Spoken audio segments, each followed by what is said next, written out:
Hello, my name is Dr. Tom Potsik.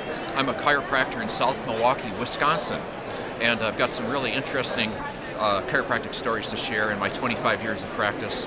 One of them that I'll never forget was a 70-year-old woman who came to see me with neck pain.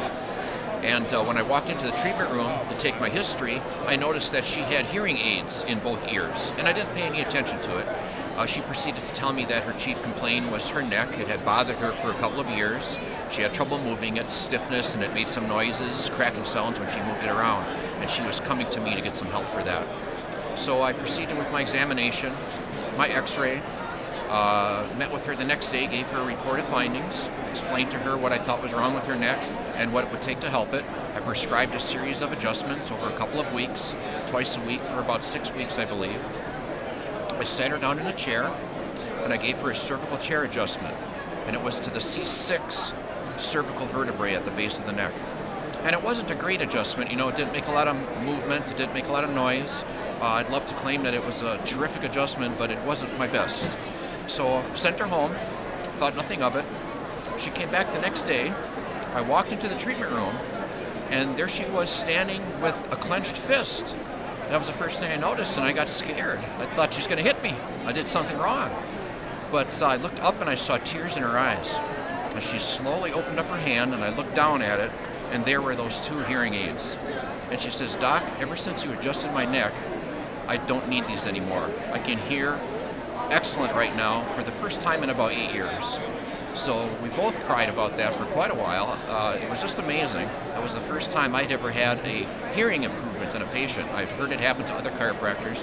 Of course, that's how chiropractic got its start, by the healing of a deaf man. He got his hearing back, Harvey Lillard, in 1895. So that's a story I'll never forget. That was really a tremendous experience for me. Another story that I'd like to share with you is about a baby. And this was very early in my practice, probably the first year or two. I was a very nervous, young, inexperienced doctor. And mother and father brought this young baby in. I believe the baby was about 10 months old, crying constantly. I had trouble listening to the parents tell me what was wrong with the story, you know, taking the history on the child because of the baby crying so much. It was a case of colic, one of the classic cases. So I laid the baby down, very carefully felt the spine, and right below the right ear, I'll never forget that, it was misalignment. We chiropractors like to say it was one you could hang your hat on. The atlas was sticking out so laterally to the side, it was just like a bump there. So very carefully I laid the little baby on the mother's lap, took the tip of my thumb and gave a very light thrust. Didn't feel or hear any noises. Didn't think anything of it, didn't have a lot of confidence at that time in my practice. Sent the parents home, told them to bring the baby back in a couple days. The next day, the very next day, I came to my office, 7 o'clock in the morning, and here was the mother and the father and that little baby standing in front of my door. And once again, being experienced and maybe a bit panicky, too much of my personality, I was fearful. I did something wrong, was my first thought again, and I thought they were there to scold me for that. So as I walked up to the door, I saw their smiles. We talked a little bit, and it turned out that ever since that adjustment, that baby was quiet for the first night in its 10 months of life. So I checked the baby again, gave it another adjustment, followed up on that, and that baby had never had another problem again for as long as I knew the child, which was quite a few years after that. Grew up to be a very healthy child. One last story occurred in the hospital. One of my staff members, her name was Beth, was a regular chiropractic patient of mine. Got adjusted maybe about every 2 weeks just for general maintenance, preventive type care, which is what I like to see. And because of several reasons, she got off track. Several months went by and she didn't get her regular adjustment. One morning when I woke up before I came to work, I got a phone call. Beth is in the hospital. Turns out that her heart was racing so extremely high, very rapid beat, tachycardia, that they put her in the hospital. She went by ambulance.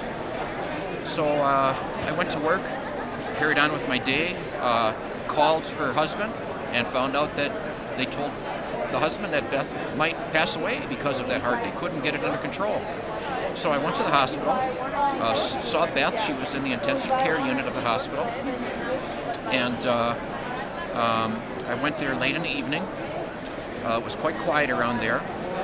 Beth was laying on this bed, a lot of wires hooked up to her, monitor above her head. I could see the heart beating very rapidly. Nurses were coming and going. So I used my hands very carefully. I adjusted Beth's atlas. Right when I adjusted the atlas, one of the nurses walked in and saw what I was doing, and my heart just panicked again. I thought, oh no, I'm in trouble because we're not supposed to be doing this in hospitals. But the nurse says, oh, chiropractor. I go to chiropractors. Carry on. She walked away. As I adjusted Beth's atlas, I looked up at that monitor, and I saw that heart start to normalize. The beating of the heart went from about 140 beats a minute to about 100 beats a minute to about 90 beats a minute to about 80 beats a minute, and stabilized there. And Beth's color came back. She started immediately feeling better. Those nurses came around to check on Beth, and within a couple of days, Beth was out of there and was right back to work in my office again.